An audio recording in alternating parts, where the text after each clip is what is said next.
welcome to our Insider series, Conversations with Inspirational Leaders. And today I'd like to welcome Dr. Yvonne Thompson, CBE. This was awarded in 2003 for her services to women and enterprise. And she is an internationally renowned PR, communications expert and speaker, called upon by several media outlets and organisations to comment on women in business, small enterprise and minority issues. She started the first black monthly magazine in the UK and the first black-owned PR company in the UK, and sits on over 20 boards. Amazing lady, and she's here today to talk to us, giving us some of her precious time. So welcome, Yvonne. Thank you very much for giving us so much of your time, precious time this morning. Just looking at your career, it seems that you've always had an entrepreneurial bent. Is that true? And where does that come from? Well, first of all, thank you very much for inviting me. It's a pleasure to be here. Well, the entrepreneurial spirit in me, I think, comes from my parents, who many years ago were invited by Queen and Country to come and help rebuild the motherland. They picked up 6 children from Guyana and brought them to the UK to start life over again. So for me, immigrants are the true entrepreneurs because they come to a country that's culturally different. Sometimes they don't speak the language, the weather, you know, everything is so alien to them. So they have to be really passionate and they have to be really determined to make it because they come to a country and it's not going to be easy for them to move back. So they have to make it whatever they do. And I feel that I got that entrepreneurial spirit from my parents. And that led you into creating Capital Radio? Well, first of all was my PR company, and back in the 80s when I started the company in 1983, 33 years ago, according to PR Week, mine was the first black-owned PR company in the UK. And we started picking up on specialist issues, which are the thing these days, because 30 years ago, nobody was interested in minorities, what minorities ate, what we wore, what we listened to. All that diversity stuff was just not, or didn't seem relevant. So it was quite a hard journey. But of course, times have turned, and now, you know, the whole ethnic minority, equality and diversity is the thing. And that's a really interesting point, actually, that things have turned, because the recent stats are saying that a lot of new businesses in the UK are created by immigrants, and that the UK population is more professionally bent, or more used to working in large corporates, so not delivering new business. Interesting. What would you say to encourage women particularly, or new business in the UK, from UK nationals or from anyone actually? What would you encourage them to do? Well, times have changed so much. We've gone through all these different ages. We've gone through from agricultural to manufacturing, and now it's very much service-based. And whilst the whole service-based industry or era has been phenomenal at the rate of growth, and it's opened so many doors for women, because right now we don't have the gatekeepers that we had 33 years ago. So it's really useful and very helpful. Anybody can literally get up one morning and say, I'm going to start a business. They can probably fund it online, they can research it online, they don't need to necessarily to go to a bank manager to get a permission. And as in my day, I don't that, you know, women certainly don't have to take their husbands, their brothers or their fathers with them to countersign for any kind of bank transactions. So it's really, on the one hand, it's very encouraging, but as we discussed earlier on, it's a time that we have to be very mindful, because for every business that starts up online through technology, there's probably between 8 and 10 people who are likely to lose a job. Yes, with the new technology age and the robotics. Absolutely, we no longer need to have someone who you know does our accounts. We can do that online. We no longer need someone to have write our HR policies for us. You can get that online. there's so many different things that are affected by one person. Yes, such easy access to all these Yeah. things and increasing all the time. And I work a lot with young startup businesses, and really, I was working with someone yesterday who was saying, well, actually, this business is about business development and growth. It's not necessarily about the technological capability, or I don't need a really senior person to do that. I need business development. Yeah. So that is actually quite encouraging for women, I think, isn't Yeah. it? Because it means that women can. And there's been a lot of historic publicity or research that says women feel they can't. There's a lack of confidence. But they can. They can. can't they? Times are changing so dramatically. We're coming into an era where there are about probably 4 or 5 countries that are now led by women. Probably the next largest population in the world, or America, will, we hope, be run by a woman. And I think the whole era of change is going to be, it'll be a very interesting time, because having women leading such a large, or such a number of countries, so we've got Angela Merkel, we've got Theresa May, there's Brazil, who's, sorry, I can't remember her name, there is African countries that are led by women, and potentially America. That's a huge amount. So for me, I think it's the age of women. So it'd be very interesting to see how having those female leaders changes the attitude and what happens to women in the world. Yes, and the age of women, or the age of a more feminine approach, Yeah. and a more humanitarian approach. Yeah. Again, we were talking earlier about the rise in technology and the changes that's going to mean globally, Yeah. and the changes for general employment across the piece, and a different kind of approach to life, the way we live it, what business is about, and so on. And hopefully, as women, we can contribute significantly to that shift. I think it's up to women. It's the responsibility of women. We have the opportunity now to access things we've not been able to access before. We can start our own businesses. It's up to us to really, I feel it's up to women. We can't leave it to men to give us permission. We don't need their permission, and it's not up to men to give us permission. It's up to women to take charge of their lives and their businesses, and to think about the future generation, because at the end of the day, women have the most influence on the future generation. Yeah. So it's really up to us to take charge and move forward with that. And the generations are, it is thinking about what working life is, and that's different. And I work as a psychotherapist too, and a lot of things are about giving oneself permission. I'm so glad you phrased that, because it is about owning it and saying, yes, you can.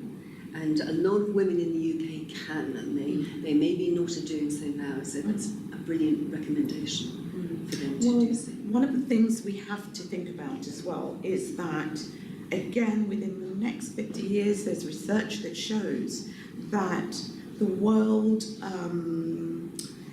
economic situation is going to be so depressed. There's again research that shows that the US will be going into economic meltdown, and if the US goes into economic meltdown, it's going to affect all of us, to the point where some of us may only be able to work 3 hours a day. I think it's now, about a third of the time that we do.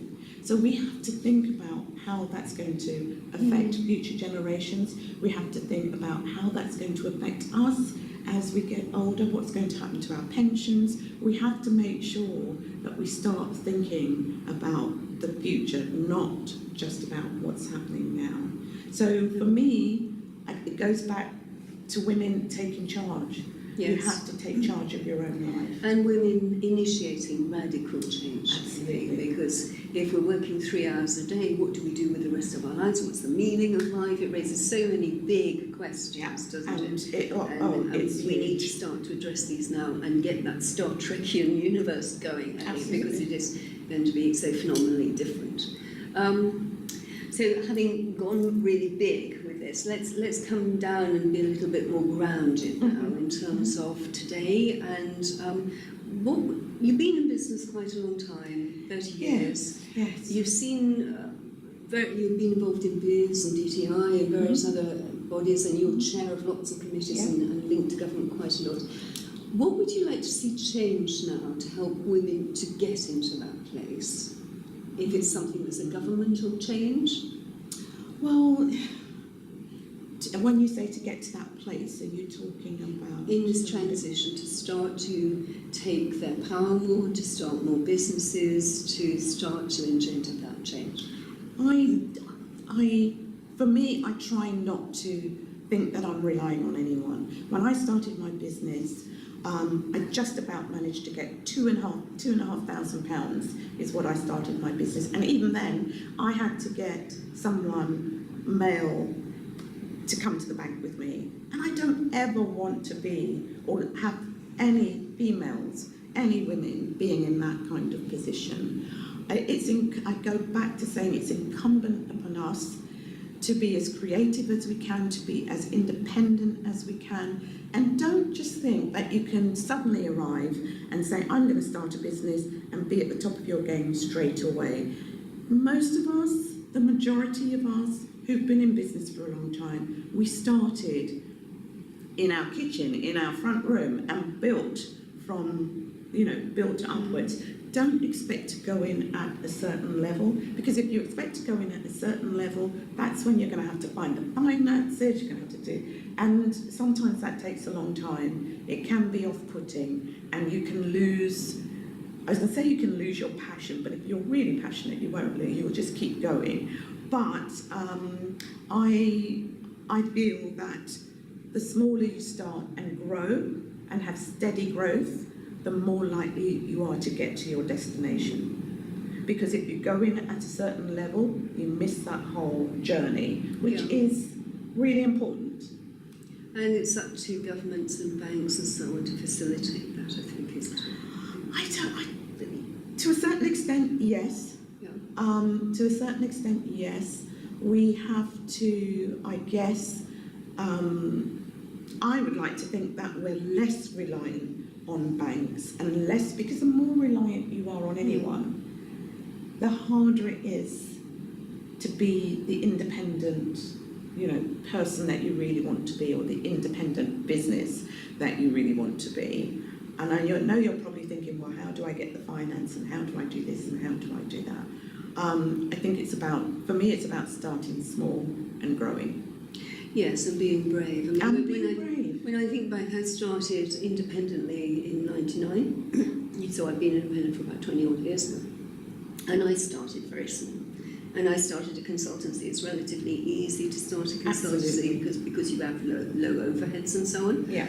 But it is about, as the next steps come, you take the next steps. You're brave in each step, and you just have a go and get on with it. And yeah, see what that absolutely. brings. And when you get to the level where the banks start coming to you, the investors start coming to you, that is when you start thinking about going big. And if you're on the right trajectory, it will happen. It will happen. And you have grown your business and then shrunk it a little bit now. It's a different stage in life. Well, I went through, absolutely. Yeah. I'm now, heading towards retirement very quickly, and grandchildren to consider and all that sort of thing. So it's as much about time. I keep saying to people, when you're passionate about something, passion will keep you up late at night.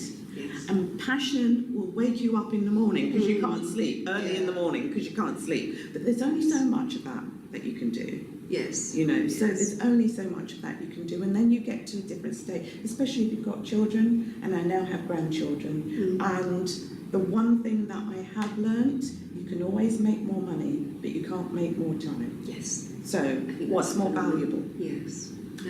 That's a brilliant note, almost on which to end, but I don't want to end quite there. Because I'd like to know what you see for yourself going forward in the future. Well, I have changed my career. The other thing that you must do is be prepared to keep reinventing yourself. And I know there's this whole thing about the 7-year itch. And I think I do have a bit of a 7-year itch. Because even though I've been in the same industry, I've reinvented myself through different careers or different sectors of that industry. As you mentioned when we first started, one of my reinventions was to be one of the founding directors. I was very lucky to be invited to be one of the founding directors of Choice FM, the first black radio station in the UK, which for the younger generation already, it seems such a long time ago, is now known as Capital Extra. So that's one of my reinventions. My latest reinvention is having written my book, and I wouldn't be a PR person if I wasn't allowed to give it a little bit of a plug. My book is 7 Traits of Highly Successful Women on Boards.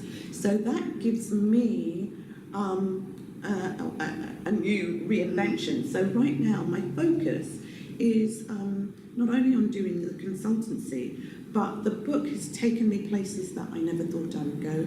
It's given me access to people that I never thought I'd have access to. And I'm travelling like nobody's business, which is fantastic. So again, as I say, you know, keep being creative, keep thinking, what's the next step?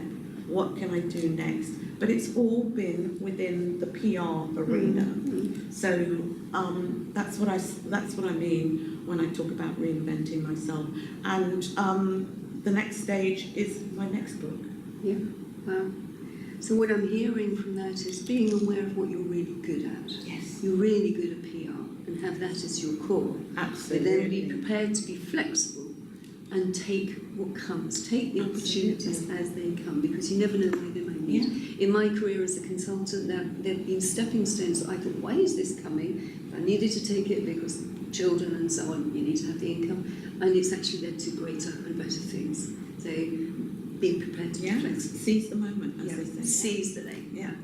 Coming back to your book about being a chair, lots of women do aspire to being on boards and struggle to get there. Is there anything that you particularly recommend to help women get there? Yes, buy my book. Apart from that, I think it's about having a focus, knowing what your values are, being resilient. I will take a little bit out of the book, which will give you some kind of navigation to the board.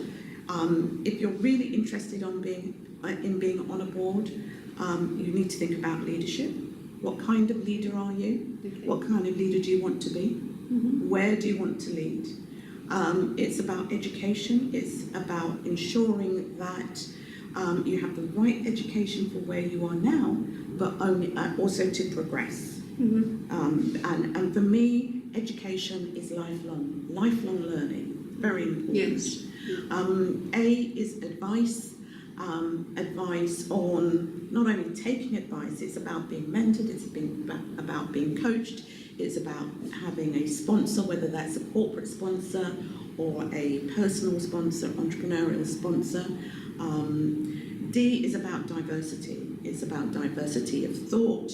It's about being creative, and it's also about being inclusive, because there's a lot of people out there who can help you. And if you have this unconscious bias which blocks out a lot of people that you might not necessarily think of engaging with, and you could lose a lot. So it's about thinking more diversely. E is for emotional intelligence. You've got to have emotional intelligence to be a leader, and from research research has shown that most of the boards and most of the corporates in boards are now judging people or potential leaders on emotional intelligence, which is thought to be a very female trait. So, you know, we're in good stead for that. Yes. Then we go to R. R is about resilience, and we all know we need resilience to survive in this world, whether you're doing it as an entrepreneur on your own or whether you're doing it within a corporate structure. The resilience is about your ability to bounce back, what I call bounce back ability. Yeah. S, sidebar, and sidebar is what you do outside of work to give you the energy to re-energize you, to keep you mentally and physically fit to get back in that game on a Monday morning or whenever you go back. So that's an acronym that comes out of my book, and it spells leaders. Wow. And that will help you to think about, you know, how you do it, what you do. That's of course, there's the usual things. I mean, there's a lot more I can tell you, but then there is the other side of it about knowing your values, your personal branding, you're making sure that you are engaged and networking with the correct headhunters or search firms or even other non-executive directors. There's so much. I couldn't possibly tell you everything. I think what I'm taking from all of that is a message for would-be entrepreneurs and women, especially, really to step into your power. Absolutely. To know what your power is, your strengths, and to take the right to go for what you want.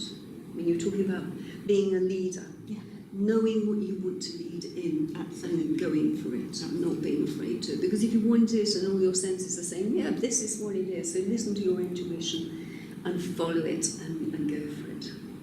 You're such an inspiration, and those are wonderful tips. I'm so looking forward to reading your book and the next one, and whatever you're going to do next. Thank you so much for giving us your time. Thank you. Thanks very much. My pleasure.